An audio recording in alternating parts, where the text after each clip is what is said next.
I was about to get on the air, and I said, oh shoot.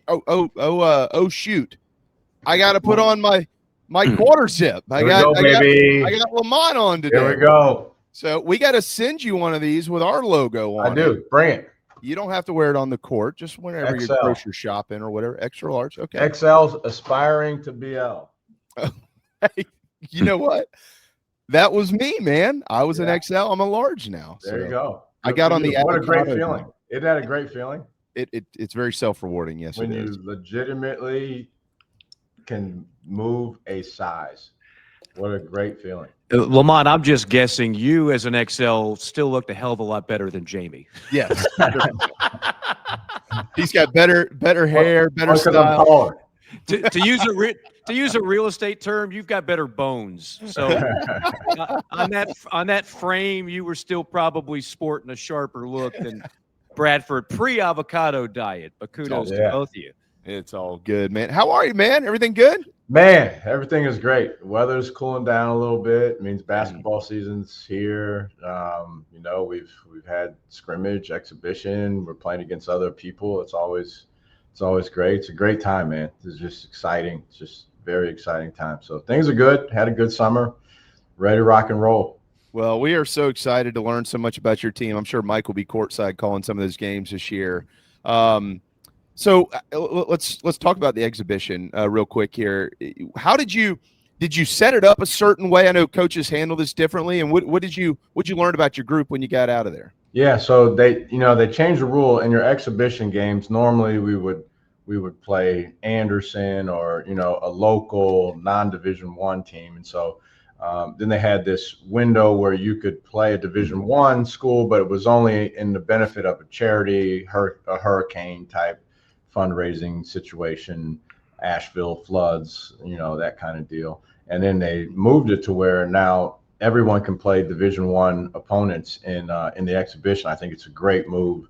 That way you really get a chance to just see where you are right now against talented teams and physically more imposing teams. And so it was good. And in the guys' minds, it's a real game. I mean, we've been doing all the summer against each one another, and finally you break into a scrimmage, which is at least different humans, but you're wearing your practice gear, it's not real. And then you get into an exhibition game, and for the first time, it's in their brains. It's a real game. And so who responds? Who does what decisions are made under these circumstances? Who's trying to do too much? Who's hiding in the shadows? Who handles pressure? All those things are the main things that you want to get out of something like that. And then, you think you're doing a good job guarding the ball, or are you guarding the ball against good athletes? You think you're doing a good job of rebounding against one another. Well, maybe you don't go to the offensive glass really hard, and that's why you do a good job defensive rebounding. So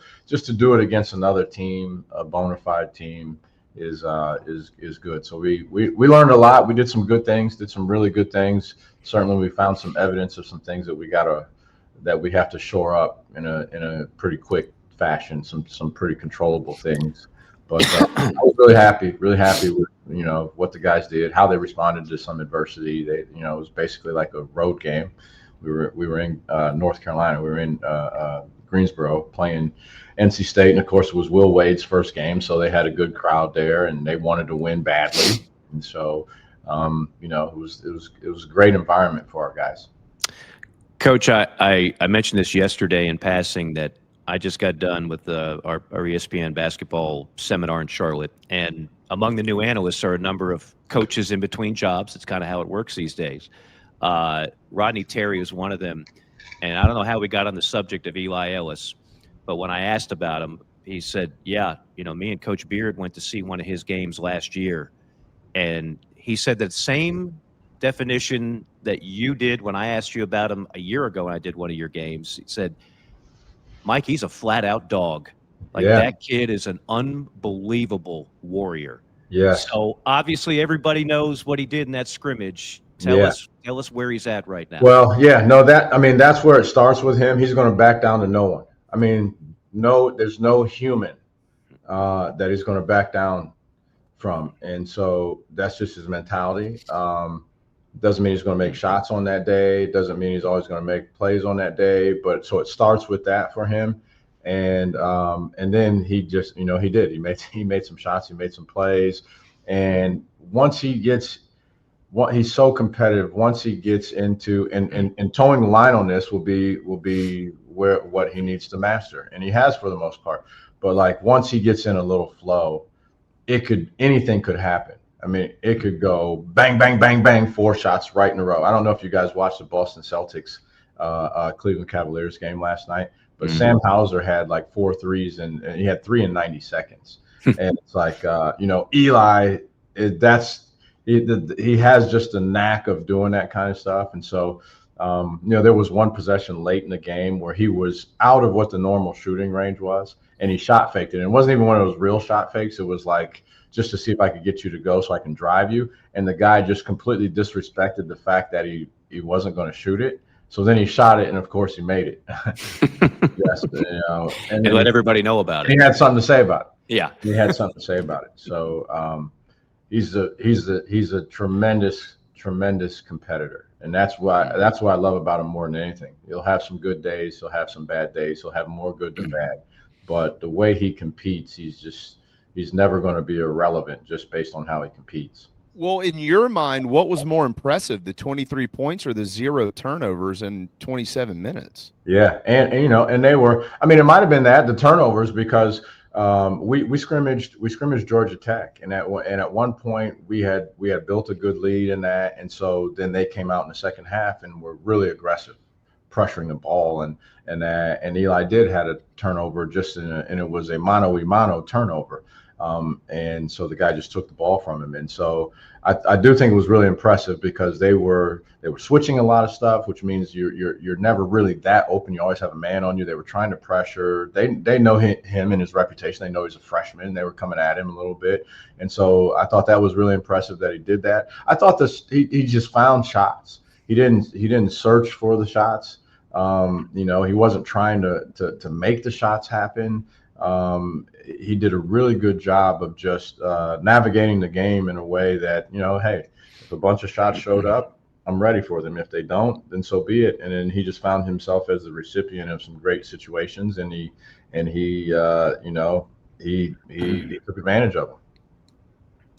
All right. How about your guard play has gotten a lot of run, and we'll hit on Michi and some of those guys here in just a minute. But how about the front court? What were you looking for in the offseason via the portal and obviously your high school guys? And what do you think? What do you feel like you have there? Yeah, I think we were looking for a little more depth. I think we were looking for some more skill, and skill as shooters. Now I say that, and Colin Murray Boyles has hit 3 threes in the last 2 games. I mean, I had the guy, I was holding the guy back. But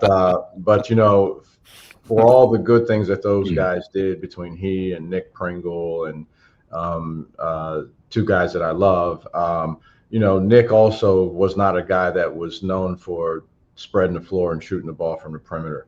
And so with what we do, if you look 2 years ago, we had BJ Mack who could do that. And we played Miles at the 4 some, which we'll do again this year more. And so you were able to do that. And then the beneficiary of that oftentimes was Talon Cooper or Michi Johnson in those years. And as you could see in this game, because you can spread the floor out, what really happens is that guys like Michi and Eli and whoever it might be, Mike had some foul trouble or Kobe rather this year. And so we wanted to get skilled in a way that there's a threat for 3-point shots to happen. I like threes. I mean, threes are worth more than twos. The way I think that's the math on it. And so we're going to shoot threes. And I think you're better served when you have bigs that can do that also. And again, it also then just makes you spread the floor. Late game situations, you get into a ball screen. Whatever you were doing, you have to really decide and evaluate if you're going to do that at the end, right? Let's say you're playing a low drop coverage on the ball screens with the 5-man. Well, in a 2-point game, are you going to do that and give a pick and pop to your center? Now, if it's Nick, probably the answer is yes.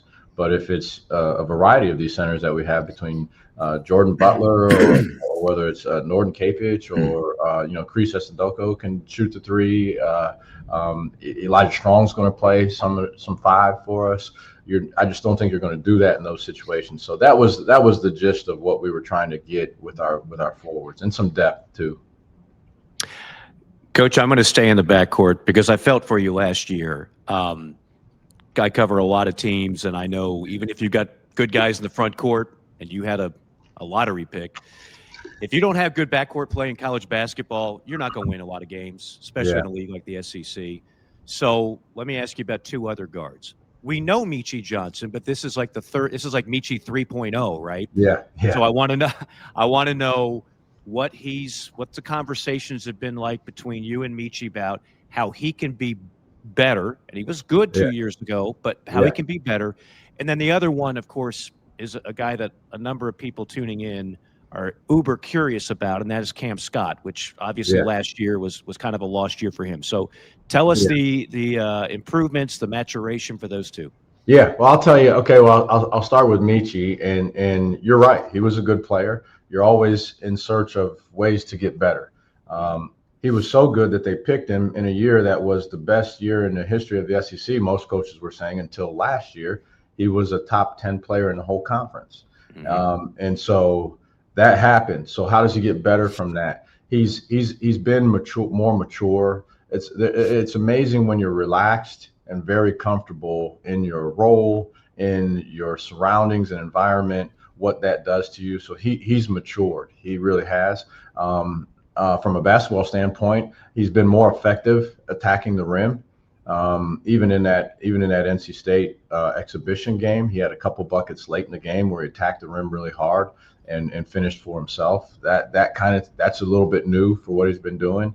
And so I'd say that's one of the biggest things. His just overall pace that he's playing at is his pace, you know.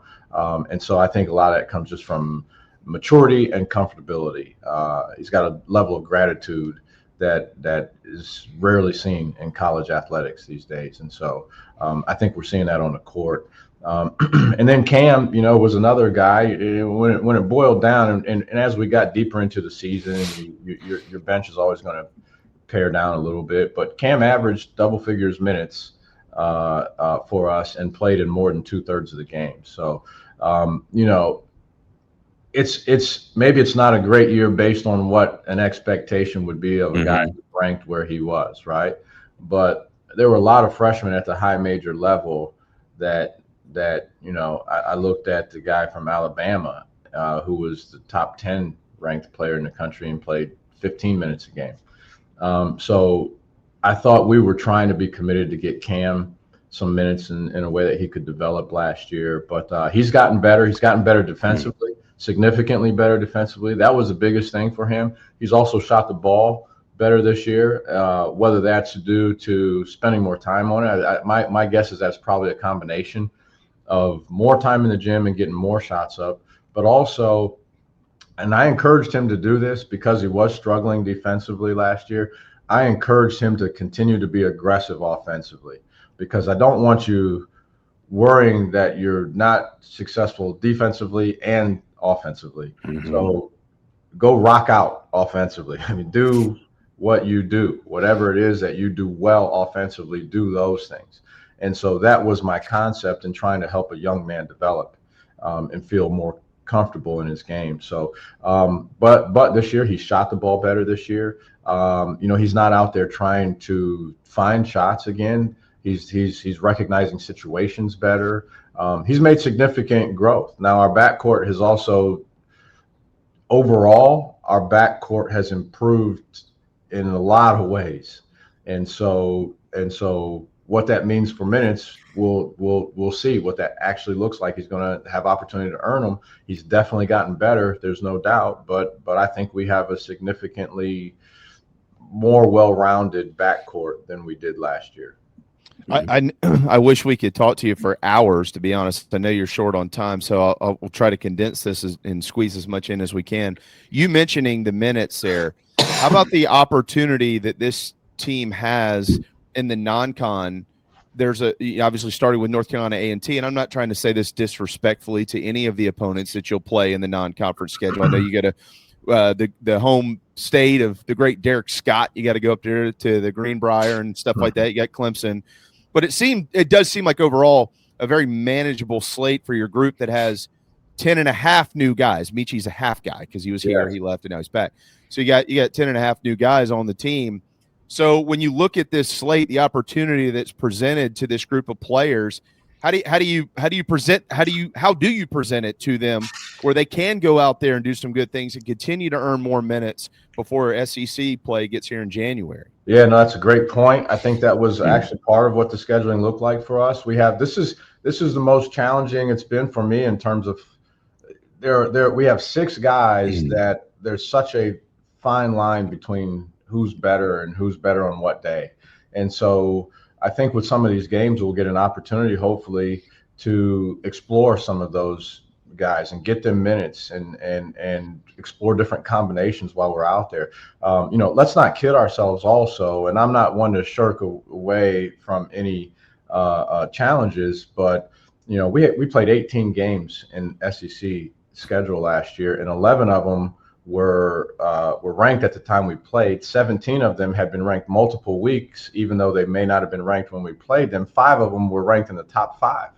And so what do I need 5 more quad 1 games in the non-conference for? Whereas if you're in the ACC, even the Big Ten, I looked at Wisconsin, and they played 3 ranked teams out of 20 conference games. We had 11 out of 18. So and that's not to, again, you're also going to get Clemson. It's always going to be a good game. We're playing Butler and Northwestern, 2 really solid teams in the Greenbrier. We got Virginia Tech, who I think Mike really likes his team in the non-conference. So I thought it was important to put some stuff in there where we could really try to hone in and fine tune what our best version of us is. And to some degree, there's some trial and error in that. And so to have some games where maybe you have the ability to do that is important. Lamont, you certainly took the job at South Carolina knowing full well the recent history. Not 50 years ago under Frank McGuire. Maybe the last 30 years, the last 20 years. Yeah. We know it hasn't been highly decorated with a bunch of NCAA tournaments. Yeah. I've heard a number of coaches that have had that job tell me without a microphone in front of them what the biggest challenges are. Yeah. What in your mind are the biggest challenges for this job, and how do you overcome those hurdles? Yeah. Well, I mean, I think there's something to be said about recent tradition. I think that can be a challenge, right?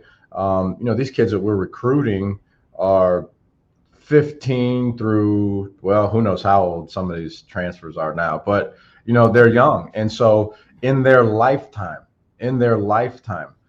before we went 2 years ago, it was 1 NCAA tournament in the last 18 years. So in their lifetime, some of these kids only remember 1 NCAA tournament performance. So I think that's been an obstacle. That's part of it.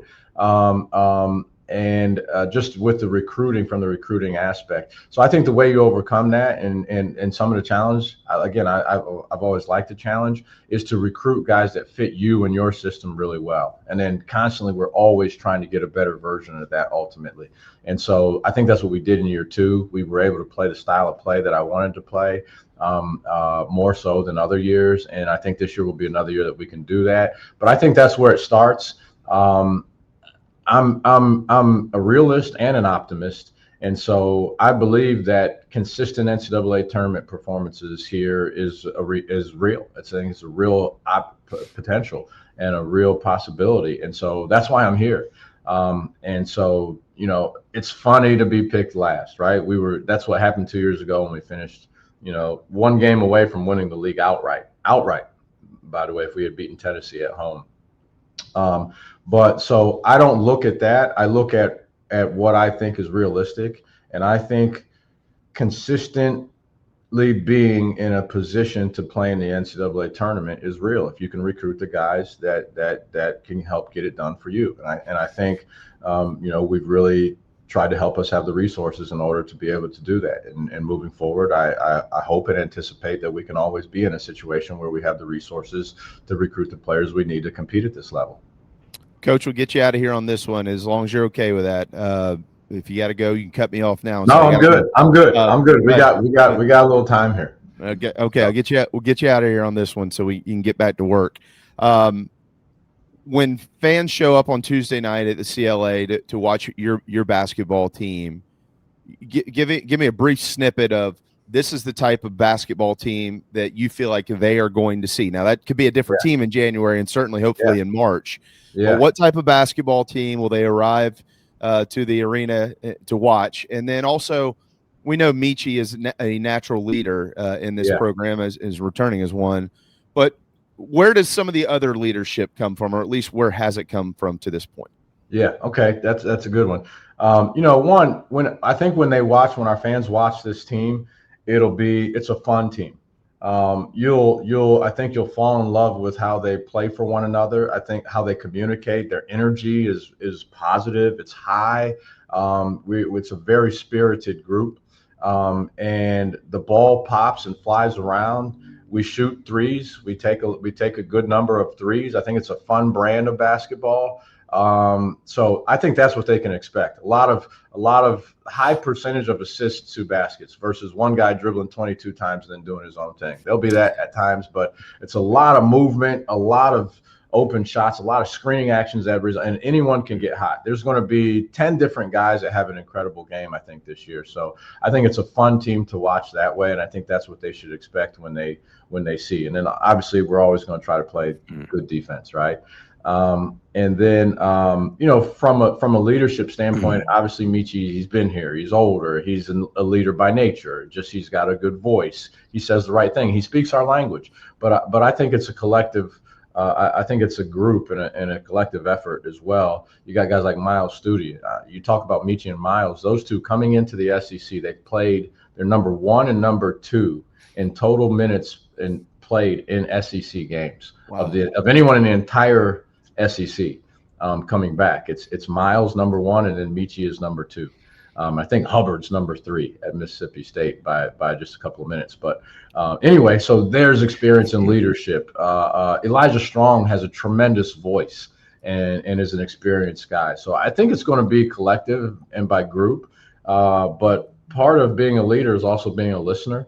And I think that a lot of our guys that in one moment will have a voice, in other moments will be the type of guy that listen and then just pile on to what is being said. So I think we have good leadership and good experience with this group. And so I'm really, really excited about this unit. I have just one more. I know we're short on time. Yeah. Obviously, Colin Murray-Boyles checked a lot of boxes, right? Yeah.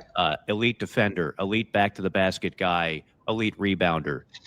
So taking those 3 categories or so, who are some of the best guys that now fill that void? Who is your best back to the basket guy? Who is your best rebounder?